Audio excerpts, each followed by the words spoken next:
ආයිබෝවන් අද විශේෂ සටහන වගේක් කියන්න හිතුණා.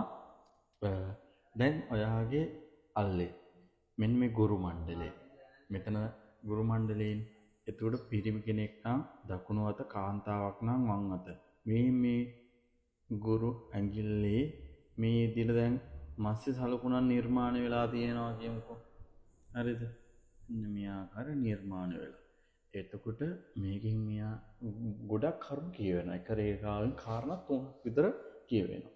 එතකොට ඔයාගේ අල්ල ෆොටෝ එකක් ගහලා මට දාන්නකොට ඔයාගේ වයසත් එක්ක දාන්න. ඔයාට විශේෂයෙන් දැනගන්න ඕන කාරණාව. මොකද අත දිහා බලලා එකපාර දෙයක් කියන්න අපහසුයි. එතකොට ඔයාට උපාධියක් ගන්න තියනවාද? ඔයා ඉගෙනීමෙන් කොහොමද ඉහට යන්න පුළුවන්ද? ව්‍යාපාරයක් ඔයාට හරියයිද?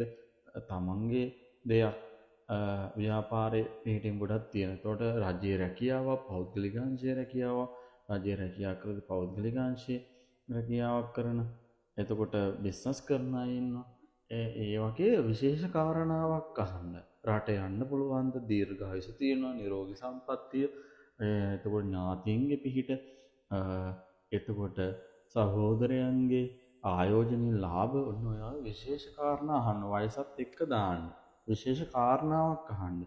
මේ අත දිහා බලලා මේ කියන්න මං ගැන කියන්න ඔයා අහනවා නම් ඒක වැරදි. මේක ශාස්ත්‍රානුකූලව තමයි අපි යන්නේ.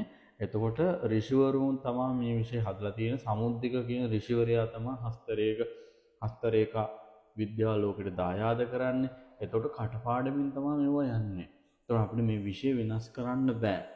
ඍෂිවරු යම් ඒ විෂය දීර්ඝ කාලයකදී යම් අඩුපාඩු වෙලා තියෙනවා. එතකොට මේ විෂය මෙන්න මෙහිම මත්ස්‍ය සලකුණේ මෙතන කතරයයි මෙතන කතරයයි. ඒතුලේ කතරෙන් කියවෙන එක වෙන කරුණක්.